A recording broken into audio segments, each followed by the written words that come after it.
उमंग, उत्साह और सम्मान, ऐसा सामंजस्य बहुत कम देखने को मिलता है और ये सामंजस्य मुझे देखने मिल रहा है। मैं आज गवर्नमेंट मेडिकल कॉलेज जबलपुर में हूँ, जहाँ पे 1974 बैच की गोल्डन जुबली यानी स्वर्ण जयंती मनाई जा रही है। सभी डॉक्टर्स, चाहे वो देश के हों चाहे विदेश के हों, एकत्रित हुए हैं और सब इतने उत्साह और भावनाओं से भरे हुए हैं कि एक अलग ही दृश्य बनता है। आइए इस गोल्डन जुबली को आपको दिखाते हैं।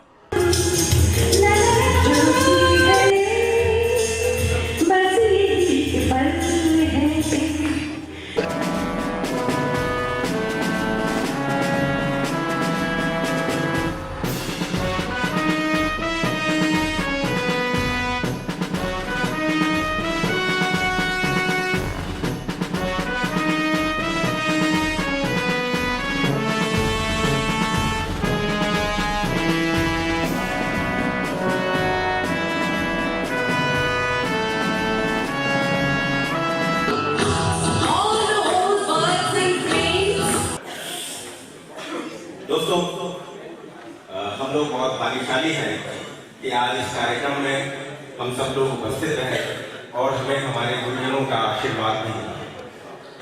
माता पिता और गुरु से बढ़कर के कोई नहीं होता और इस चीज को सभी जानते हैं। आज गुरु शंकराचार्य का जो एक बहुत प्रचलित श्लोक है, ततः किम ततः किम ततः किम, उसको मैं संस्कृत के बजाय हिंदी में ही बता देता हूँ।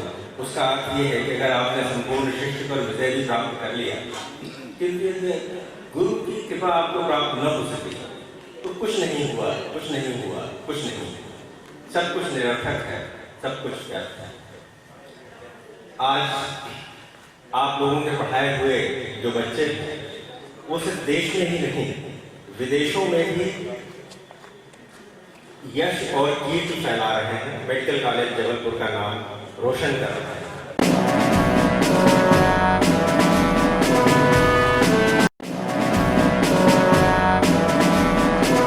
मैं इस समय गवर्नमेंट मेडिकल कॉलेज जबलपुर में हूँ, जहाँ पर एक गोल्डन जुबली मनाई जा रही है सन 1974 बैच की। इस कॉलेज से पास आउट हुए लोग आज देश अपितु विदेश में भी स्वास्थ्य की दृष्टि से जनहित के कार्य कर रहे हैं। उन्हीं में से एक डॉक्टर राजीव रत्न राजू मेरे साथ हैं। आइए, ये क्लीवलैंड यूएसए में हैं और सर्जिकल पैथोलॉजिस्ट हैं। आइए कुछ चर्चा करते हैं। इस कॉलेज से पास आउट हैं। डॉक्टर साहब, आप लगभग एक 50 साल का सफ़र याद कर रहे होंगे। आज यहाँ पे आए हैं, क्या कहेंगे आज? कुछ शेयरिंग। मैं 74 बैच का हूँ। यहाँ हम 1974 में आए, फिर मैंने MBBS किया, एक हाउस जॉब किया और यहाँ से MD पैथोलॉजी करी। 84 में मैं यहाँ से पास आउट हुआ। उसके बाद 86 में मैं बड़ौदा गया और नडियाद गया किडनी हॉस्पिटल में। वहाँ मैं करीब 7-8 साल रहा। देन मैं USA गया। वहाँ जाके फिर से वही एग्ज़ाम्स वगैरह पास करके then I did again training in Cleveland Clinic in Cleveland Ohio, और उसके बाद फिर मैं वहीं जॉब में लगा रहा। एक बहुत बड़ा अंतर है, इंफ्रा की दृष्टि से देखें, इक्विपमेंट्स की दृष्टि से देखें, फैसिलिटीज़ की दृष्टि से देखें, सोच की दृष्टि से देखें। भारत की बात कर रहा हूँ। भारत दिन पर दिन तरक्की कर रहा है, इसमें कोई भी अभी शक नहीं रहा। क्या आपका इनपुट रहेगा कि भारत में और क्या होना चाहिए ताकि हम उनके समकक्ष पहुँच सकें?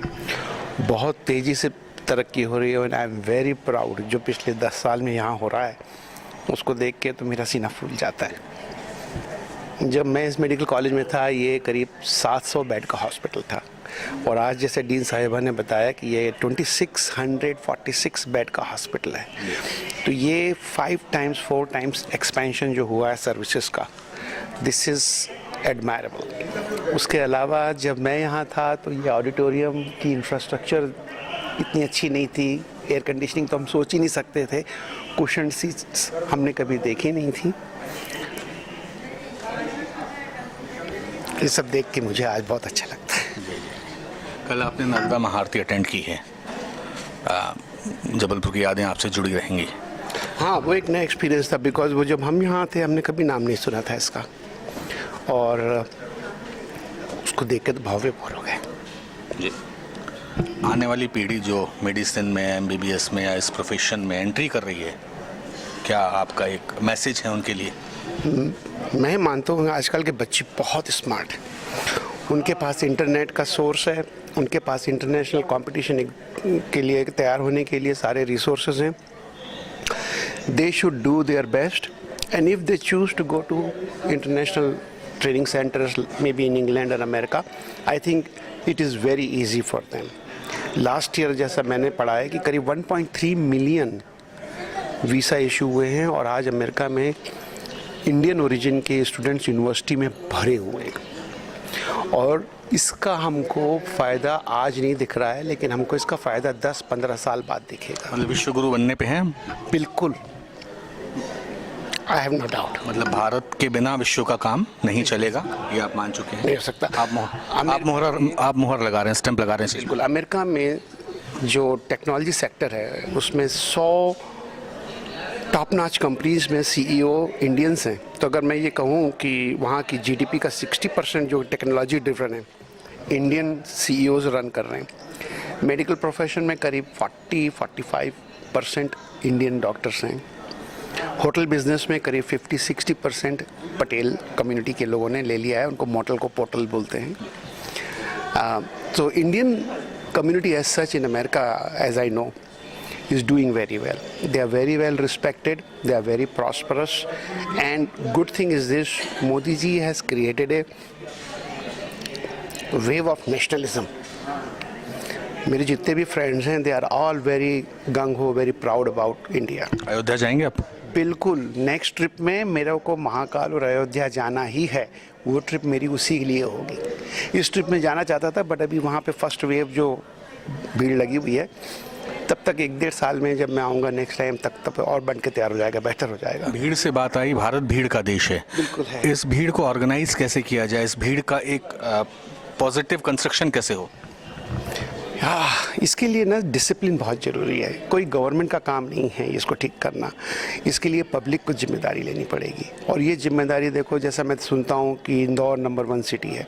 जो मेरे दोस्त वहाँ विज़िट किए वो बोलते हैं अगर आपने कहीं कचरा फेंका तो फ़ौरन 4 उंगलियाँ उठ जाएंगी कि ये क्या कर रहे हो.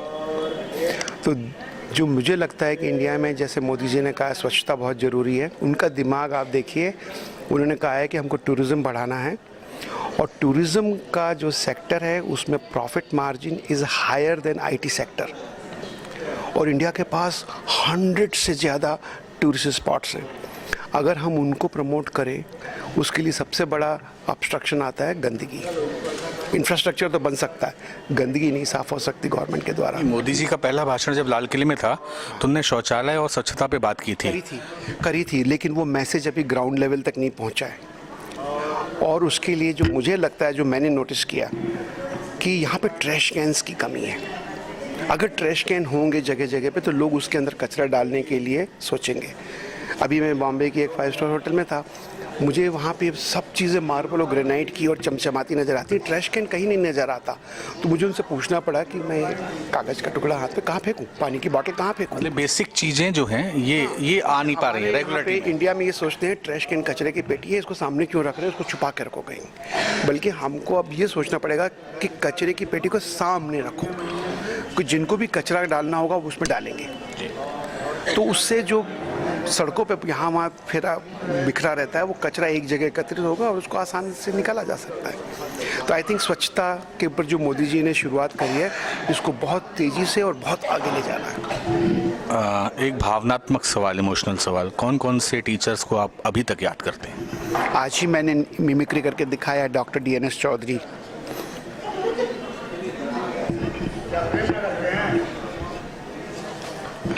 देखिए डॉक्टर साहब इमोशनल हो गए हैं. यादें जो होती हैं वो भावनाओं का एक तूफान सा ला देती हैं.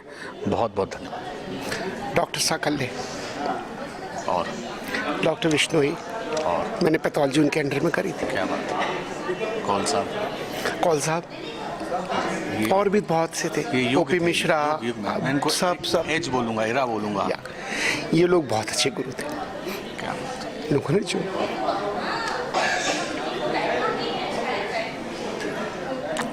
रोल मॉडल दिया हम लोगों को. देखिए ऐसी गुरु भक्ति जो अभी तक जड़ में है अभी तक, जिससे आंसुओं की फुहार आ रही है, अगर ये हर शिष्य के मन में आ जाए तो उसकी पारंगतता को कोई नहीं रोक सकता। वो हमेशा टैलेंट के नए झंडे गाड़ता रहेगा, जैसे डॉक्टर राजू गाड़ रहे हैं।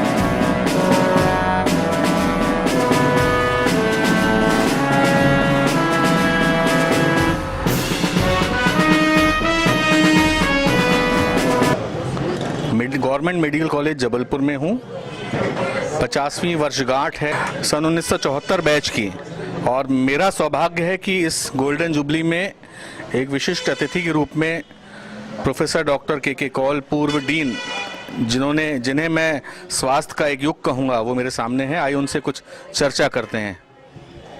डॉक्टर साहब जी हाँ, क्या बोल रहा है? बहुत लंबा समय हो गया इस स्वास्थ्य जगत में आपका, बहुत दौड़ देख लिया आपने। बहुत दौड़ देखी है, 99वां साल चल रहा है। आवाज़ कुछ ख़राब हो गई है आज, तो यहाँ मेडिकल कॉलेज में था। मेरी सबसे बड़ी प्रॉपर्टी जो है, जो भी माने, एक तो मेरे शिष्य जिनको मैंने पढ़ाया बड़े दिल से, पैशनेटली, उनका प्रेम और स्नेह मुझे आज मिल रहा है, जो मुझे जिंदा रखे हुए अभी तक जी। और दूसरा जो प्यार मुझे मिला है बच्चों का, जिनका मैंने इलाज किया है, और उनके अभिभावकों का, ये मेरे दो खास प्रॉपर्टी क्या कहें यार। बहुत पुरानी यादें आपको आज आ गई होंगी। यहाँ पुरानी ये सब फेस, सबके फेसेस याद आ गए। नाम याद नहीं रहते, लेकिन सबके शक्लें याद आ गई और थोड़े प्रॉस्परस हो गए। कुछ चेंजेस थोड़ी आती हैं, वो आई हैं, लेकिन सब जो जहाँ है सब अच्छी जगह पे बहुत अच्छे कर। उस मेडिकल कॉलेज का नाम उन्होंने किया है रोशन सब जगह, बहुत यहाँ है, ओवरसीज में है, सब जगह। और मेरी आशीर्वाद उन सबको। आपने वो टाइम भी देखा जब ये प्रोफेशन सेवा का एक रूप था, एक टाइम आया है कि हम कमर्शियलाइज देख रहे हैं इसको। वो ये कुछ चीज़ें चेंजेस होती हैं।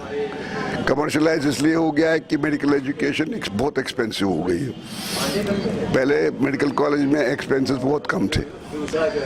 मुझे याद है मेरे बेटे का जब एडमिशन हुआ तो जो सेंट लुइस में पढ़ता था, वहाँ से यहाँ फीस उतनी फीस थी मेडिकल कॉलेज में जितनी वहाँ थी। अब सोचिए, अब वो लाखों में हो गई है, तो इसलिए अब उनको लोन लेना पड़ता है। माता पिता पे भार होता है, वो कहीं से तो पूरा करना है, इसलिए ये कमर्शलाइज थोड़ा सा हो गया। नहीं, पर अच्छी बात नहीं है। अच्छी बात नहीं, पर इसमें चूंकि ये चीज़ हो रही है, इसको पॉजिटिव वे में कैसे कंस्ट्रक्ट किया जा सकता है? पॉजिटिव वे में थोड़ा सेवा भी आ जाए। हाँ, वो तो एथिक्स की बात है। कोई एथिक्स की, ऐसा है मेडिकल कॉलेज में एथिक्स पे कोई वो नहीं है सिलेबस। एथिक्स पे अगर कोई हो, हमने बीच में कोशिश की थी कुछ रिटायर्ड टीचर्स ने, लेकिन वो जमा नहीं। तो एथिक्स पे, मेडिकल एथिक्स पे, उस पे होना चाहिए एक कोर्स पूरा मेडिकल कॉलेज MBBS में, ताकि वो समझे उनकी जिम्मेवारी क्या क्या है। नहीं, जो ये कॉन्सेप्ट प्रेजेंट गवर्नमेंट है वो तो हर चीज़ के नए इनपुट्स मांग रही है। आप ये इनपुट्स गवर्नमेंट को दें, सेंट्रल गवर्नमेंट को दें। अब मुझे अच्छा है कि हमसे मांगे तो हम 60 साल का 70 साल का अनुभव उनको दे सकते हैं। इस चैनल के माध्यम से कर सकते हैं। इस चैनल के माध्यम से बात तो जाएगी गवर्नमेंट की तरफ कि अगर कोई इसके लिए तैयारी हो। मेरी बहुत सारे सुझाव हैं जी, लेकिन अब ये है कि वो अब इस वक्त इस उम्र जाते जाते कुछ सुनता नहीं है ज़्यादा, लेकिन अनुभव का फायदा हम, हमारे जो सीनियर लोग हैं, हम दे सकते हैं कुछ। नई जो पीढ़ी है जो इस प्रोफेशन में आ रही है, मेडिसिन में आ रही है, उनके लिए क्या संदेश देना चाहेंगे? प्रैक्टिस में, प्रैक्टिस में या जो भी अपीयर हो रहे हैं, प्रैक्टिस में आप क्या दें? आप देखिए, अब ज़माना इतना बदल गया है कि हमारे जो व्यूज़ है वो शायद उनको भाए नहीं या उनके लागू नहीं हुए। ये लंबा प्रश्न है जिसको डिबेट से और किया जा सकता है। तो इसके लिए मैं समझता हूँ अगर कोई ग्रुप बैठ के करे तो एक डिबेट सा हो जाए तो बहुत से समस्या हल हो सकता है। बहुत बहुत धन्यवाद। Thank you. दो शब्द मैं जी प्लीज पूजनीय प्रोफेसर के कौल के लिए कहना चाहूँगा कि वो पूरे भारतवर्ष में पीडियाट्रिशियंस के लिए, मैं डॉक्टर उमेश नामदेव हूँ, पीडियाट्रिशियन हूँ, joint director of health services Rewa and Shahdol division रहा हूँ, इस शहडोल से आया हूँ। वो पूरे भारतवर्ष के लिए, आने वाली जनरेशन्स के लिए रोल मॉडल हैं। उनके जैसे ही सेवा करनी चाहिए, मेडिकल सर्विसेज देना चाहिए। और हमारे सर को ईश्वर शतायु दे, हम लोग यही कामना करते हैं, अच्छे रहें, हेल्दी रहें, स्वस्थ रहें।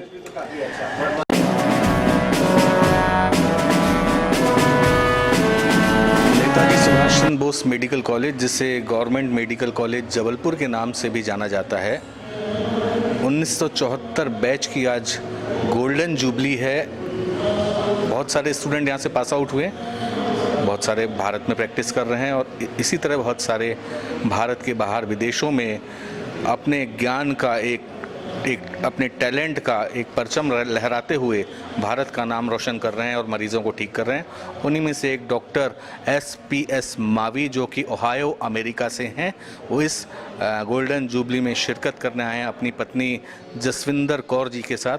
आइए उनसे कुछ गपशप कर लेते हैं, इस गोल्डन जुबली में आकर उनको कैसा लगता है। डॉक्टर साहब क्या कहेंगे, बताएं। कहने के लिए शब्द नहीं है, पर गुरुजन, मेडिकल स्कूल, भगवान और मेरे दोस्तों की वजह से मैं आज यहाँ हूँ। मेरा मुझ में कुछ नहीं, जो कुछ है सो तेरा, तेरा तुझको सौंपते क्या लागे मेरा। जी बहुत बढ़िया। कहते हैं कि हर सफलता के पीछे एक औरत का हाथ होता है, कितना सहमत हैं इस चीज़ से आप? 100%। और उसके साथ एक आध बात भी जोड़ सकता हूँ अगर आपकी इजाज़त हो। हर एक सफल आदमी के पीछे एक औरत का हाथ होता है जी। हर एक असफल आदमी के पीछे कई औरतों का हाथ होता है। क्या कहना चाहेंगी? बहुत ही उम्दा जोड़ी मुझे लग रही है, क्या कहेंगे आप? बहुत ज़्यादा जे स्वीट है और मेरे को इतना रिस्पेक्ट देते हैं जैसे कि कभी मैंने सोचा भी नहीं था। आप कौन सी स्टेट से इंडिया में? इंडिया, पंजाब से। पंजाब से। हाँ जी। तो मतलब सिख हाँ, हाँ। समझ में आ रहा है। तो आप